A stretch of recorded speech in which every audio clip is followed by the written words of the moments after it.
Let's check question number 1. I see both of you guys have done already. So let's just go through it real quick. Okay, so if you look at the first question here, they say that an object is moving in a straight line at constant speed. A force is applied to the object. State the possible changes of the motion of the object. Forces could only do a few things in terms of motion. You could either accelerate, you could decelerate, you could change the direction of the motion, or yeah, that's all. The three only. So if you wrote either one of these two, is good enough. Either accelerate, decelerate, or you could change the direction of motion. Change in speed is acceleration or deceleration.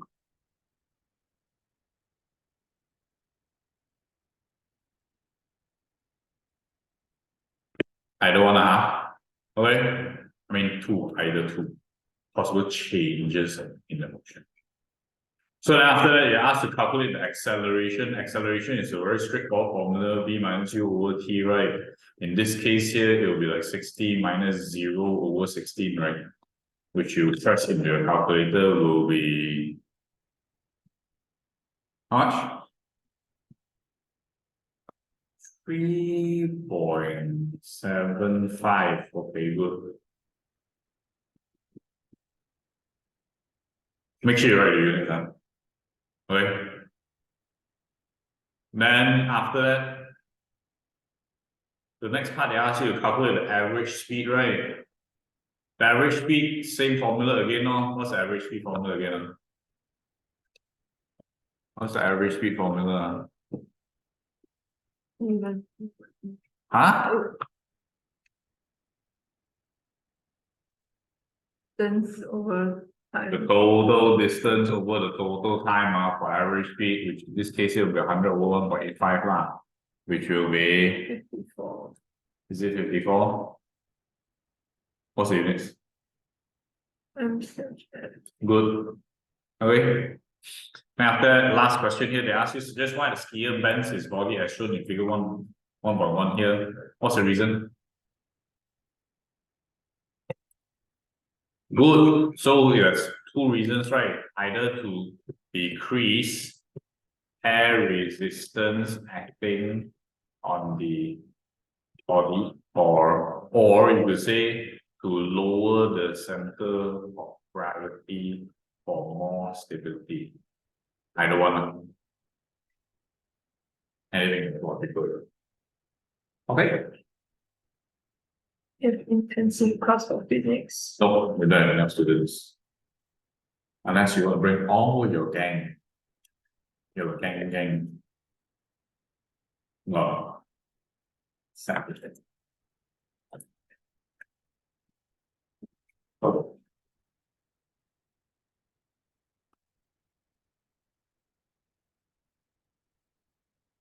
Okay, please proceed to the next question.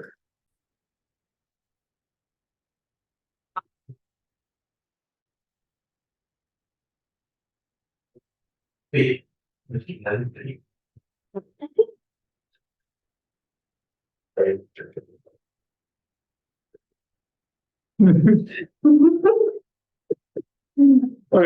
everyone pay attention. I cannot read. Okay, everyone. So this one, the first one, everyone got it correct, right? Calculate momentum, which is n times v, right? So it was like 6,000 multiplied by 5, which you found to be 30,000 mark. Right? Luckily, everyone got this correct. At least you got 2 marks here.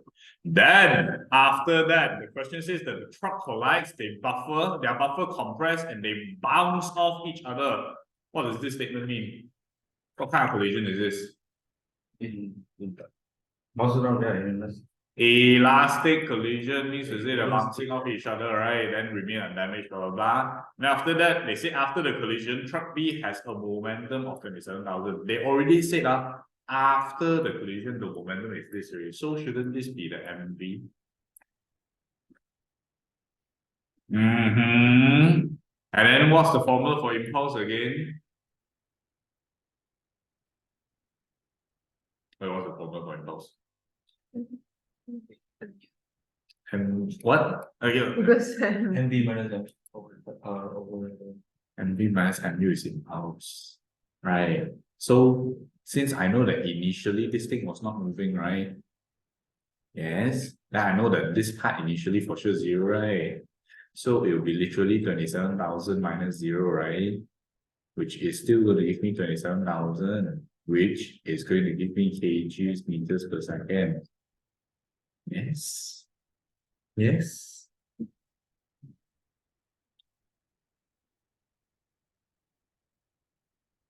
Then after that, the truck is in contact for 0.6 seconds. It asks you to find force.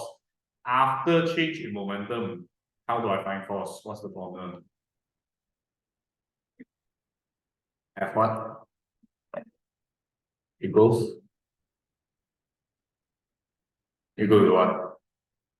What's the formula? I think I heard you say just now. What? Wait, FB. Maybe over time. Over time lagi. Over. Like this. Is it like that? Why would it be like that, bro? If that's the Because case, the side. it's just this. Right. Ui, yeah. You know why, right?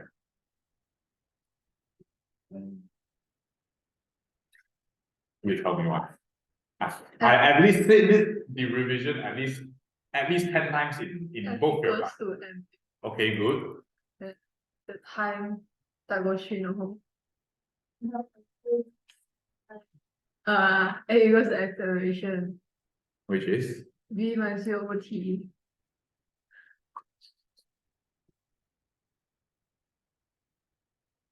okay then.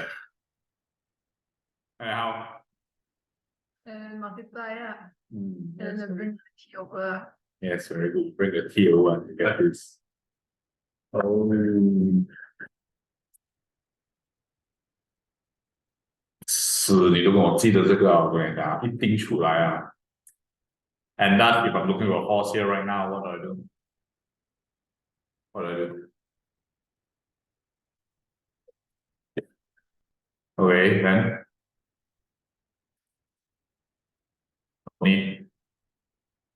You did this already, right? And then reflected it. Divide by what? 0.6. Which will give you a final answer. 45,000.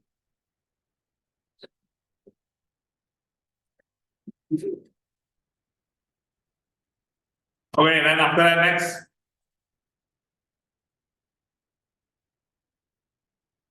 They want you to calculate the final speed of the truck. What formula should we use? If I have two objects here, and I know that after collision, this thing is 27,000, right? And I want to find the final velocity of truck A. What formula should I use? Is the long one. What's the long one? Is the M1 M11 plus M2 equals Equals to M plus M. yeah. Yes. Use this formula and tell me what the final answer is.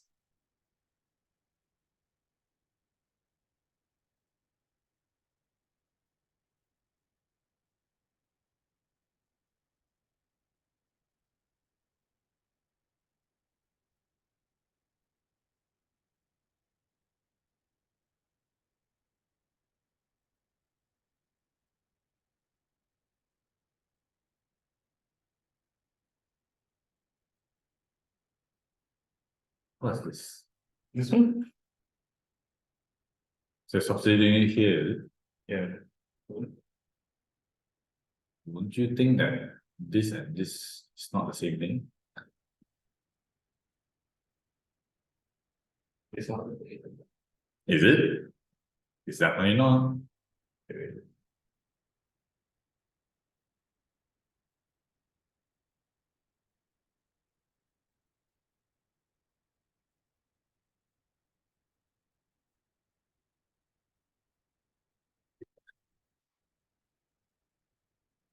This is this.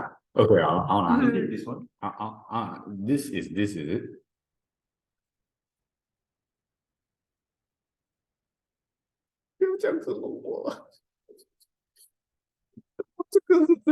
Why would this be this? This is time, bro. It's in seconds. If anything, this is time, isn't it? Think clearly again.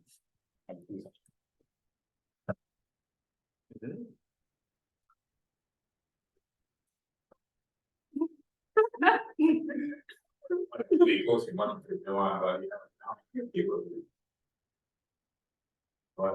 but then last tell me in word what's M2V2B? Final what? Final no M2V2. What is it? What is it called? Final momentum of what? Okay, look at the question. This is fine. How's that 11?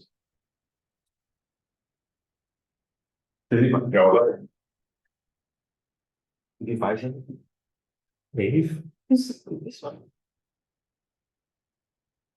Oh, that's not A. You read the question. It's zero.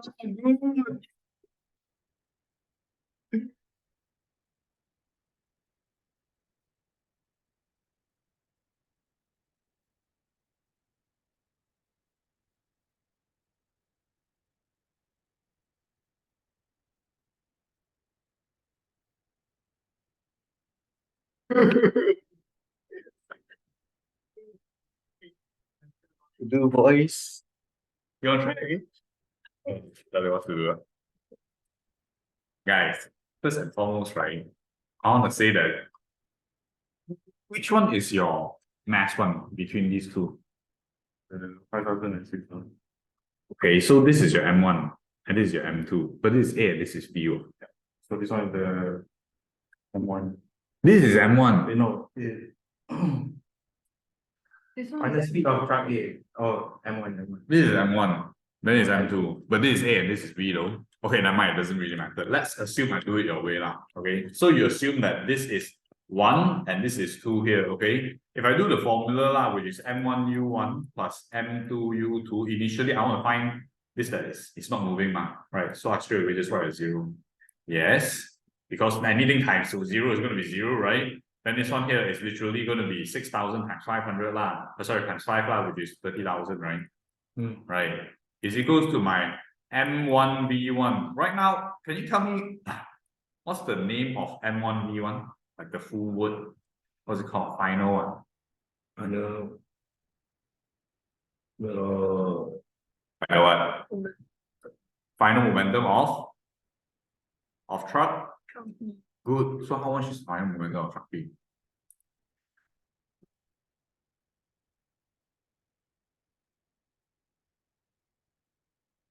seven. That's M2U2, right? M2V2, right? Which is what you're trying to find, right? Okay.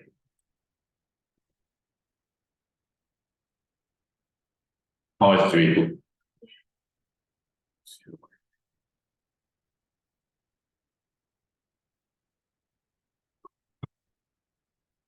A. Boys and girls.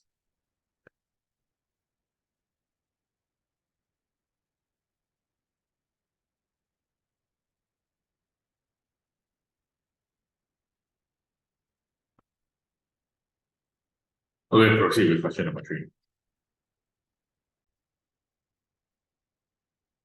Hey, check out our question number 3 here, guys. It says that figure 3 problem shows a cabin transport passengers up a hill, right? Then I want you to say that there is an electrical input of energy which moves the cable.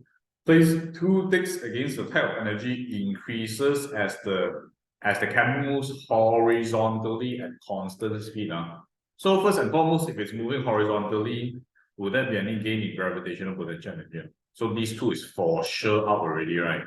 That's number 1. And if it's moving in constant speed, will it increase in kinetic energy? No. So this is also. So why is it internal energy of the surrounding and internal energy of the wire? Whenever you see the word internal energy, is anything related to heat. Like for example, human beings, our body is hot one, right? We have internal energy. right? Anything that has heat energy is said to have internal energy. So of course the internal energy is going to, of the surrounding is going to increase, right? Because this thing is going to get hot, right? And then it's going to radiate heat upwards, and of course the wire goes through friction and thus increase in heat energy also. Okay. Then after that, for this one, very straightforward. They ask you to calculate the gravitational potential energy, right? Which is obviously going to be mgh, very good. Then it's going to be 800 multiplied by, because it's an older paper, it's 10 now. But your exam next one, you must use 9.8 right? 15. Then press this in the calculator and you'll get that big number. 100. Okay. Then after that, this one here is going to be a theoretical question. It says that when the cabin descends from C to V, means it's going downwards. The weight pulls the cable and rotates the motor. The electric motor acts as a generator rotated this way. So generator means to say every time it goes down, it generates electricity on its own, right?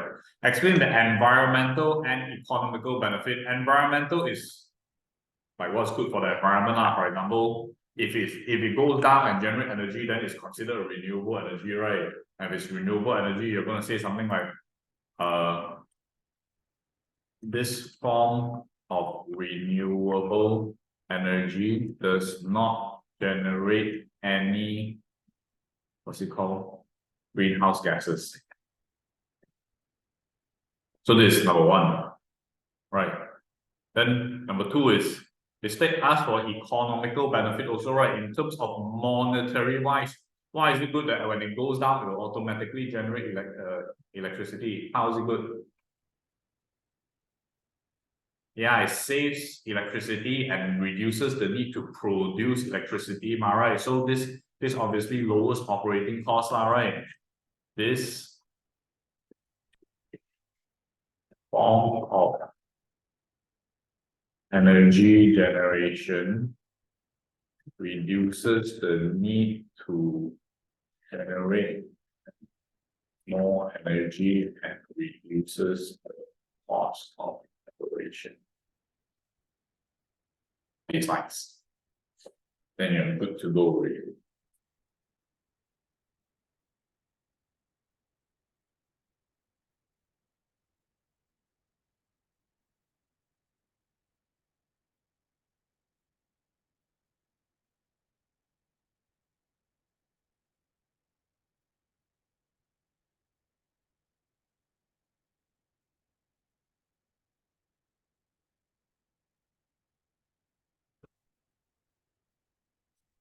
Okay, proceed to question number 4. Continue with question number 4, guys. Check answer. And after all this is investigating the shipwreck, blah, blah, blah. And these are the useful information. It says 1.2 meters, 0.8 meters. And it has the atmospheric pressure, which is 1.5, 1 times 10 to the power 5. Atmospheric pressure is always this part only, not this part. Right, this is pressure due to the water, this is pressure due to the atmosphere.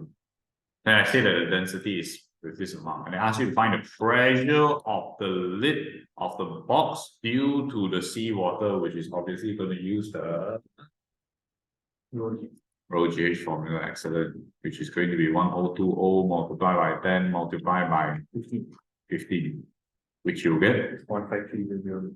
what? 15300.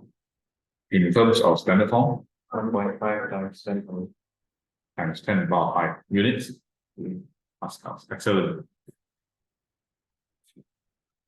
Yes, you can use 3 significant figures. Now after that, you can find, you're asked to find the total pressure on the lid, right? So total pressure will be what? Plus together, right? Which is your 1.5 times 10 to the power 5 plus with 1.0 times 10 to the power 5, which you'll get 2.5 times 10 to the power 5 pascals. Okay. Then finally, you're asked to find the force from the total pressure, which is only one formula, right? Pressure equals to force over area, good, excellent. Which you're supposed to find F equals to pressure times area, right? Which in this case here, whatever pressure you found here, multiply by whatever area you have here.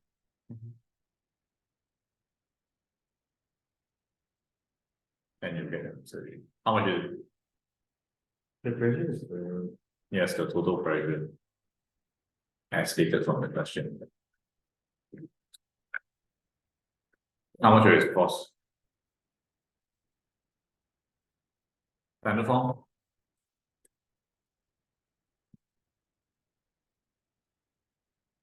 Makes sense. Okay. Then after that, they ask you they say that the force needed to open the lid is not equal to the value calculated in A1. It's just two reasons why. Now this force is purely due to the atmospheric pressure and the water only, right? So are there other forces acting on the lid? No. Force there only is. the force. Force there is. There's going to be some form of buoyancy force. There's going to be some force due to the weight of the lid. Could be, yeah, these two forces. Okay. You know what's buoyancy force, right? Buoyancy force is the force you experience when you're in water. Buoyant force acts on the box, and weight of the lid was not taken into consideration. When the buoyant force increases, like, is it harder to swim? No, buoyant force is the force that is exerted by the water. So let's say, for example, if a boat, right, that floats onto the water, it's because there's a buoyant force acting on it. But it's not going to be more or less than the weight of the boat. That's why it can float on top. You get what I mean? Like the weight from the boat is equals to the buoyancy force of the. Why if it doesn't equal? Sorry? Why if it doesn't like? Or if it's not equal, then you either sink or float lah. For example, if you put a air of water bottle, like a water bottle filled with air, and you try to push it down the water, right? You notice that it always float towards the top because the buoyancy force is greater than the weight. Or let's say, for example, the Titanic sinking downwards is because the weight is greater than the buoyancy force, and it will sink downwards.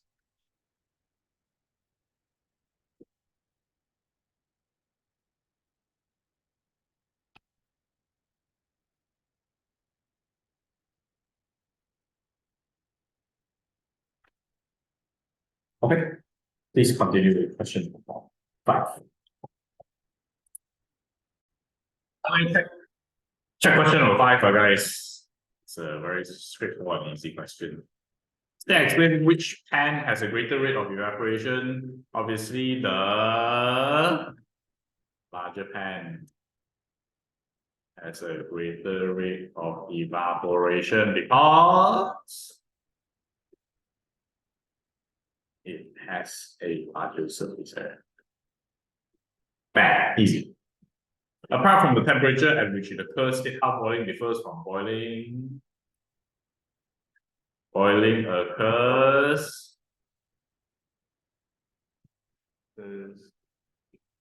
Where does boiling occur?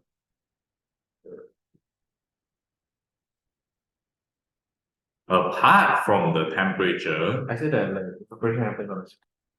Good. Occurs throughout the liquid, or you could write the opposite, which is evaporation occurs on the surface, and boiling occurs throughout the liquid. Either one is fine. Explain the effects of molecules of the thermal energy supply. Obviously, the molecules will gain and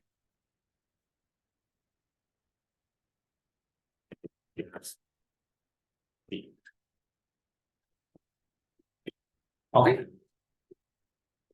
That is one way. That's how it is.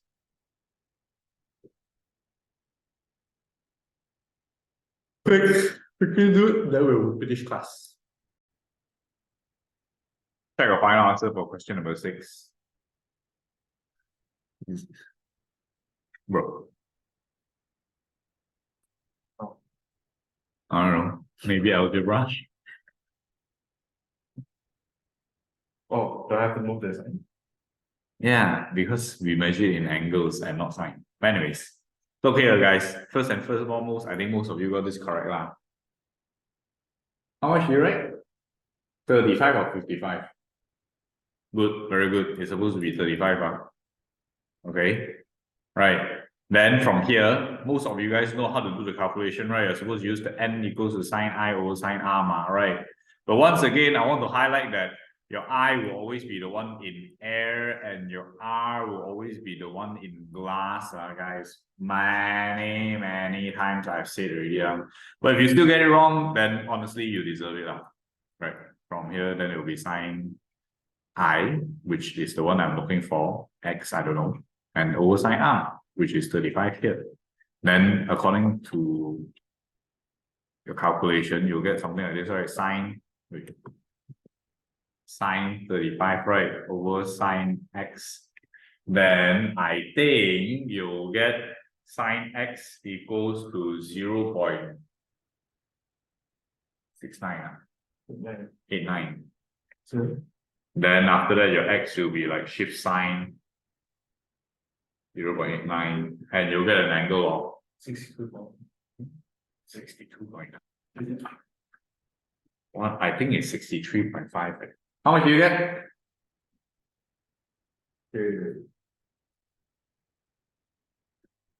Something like, I think, can't remember. Maybe it's 62.9. Yeah. 62.9. 1.56 times sine 35 and shift sine answer 63.5. Oh, yes. What is it on? Show me now.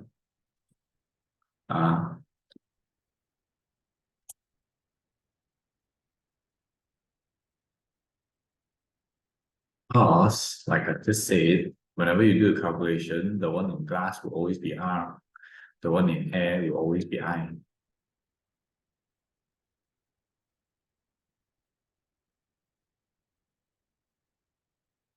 You should not, this part here, don't make it, don't simplify, don't simplify first, just straight away press shift sign answer, then you'll get a more accurate answer.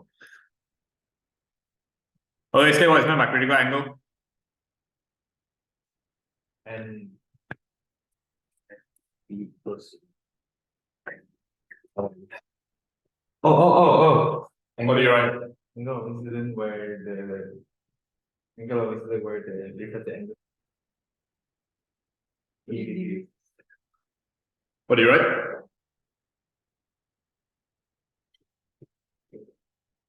Critical angle is the angle of maximum refraction, which is in this case 90 degrees. Critical angle is the angle of maximum refraction, which is in this case 90 degrees. However you want to structure it. Okay, it's the same thing. Okay.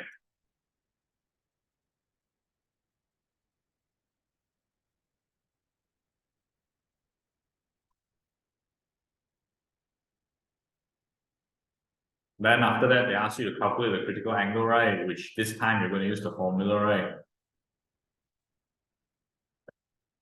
1 over sine C.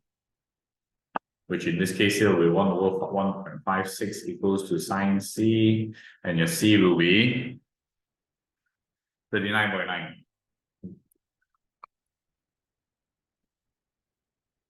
Okay, and obviously they ask you to name the process here, which is obviously going to be refraction. What do you say? You wrote diffraction. Refraction. And what's the one thing that never changes? Good.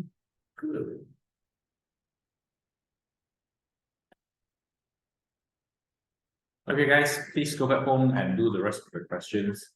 I must emphasize that your calculations are not very convincing, guys. I need you all to focus a little bit more on the calculation, because theory is like something you learn as you keep reading and doing more questions, right? The calculation is quite a big question. There is definite answers for that one. So please go for the calculation, guys. Okay. I stop class here today.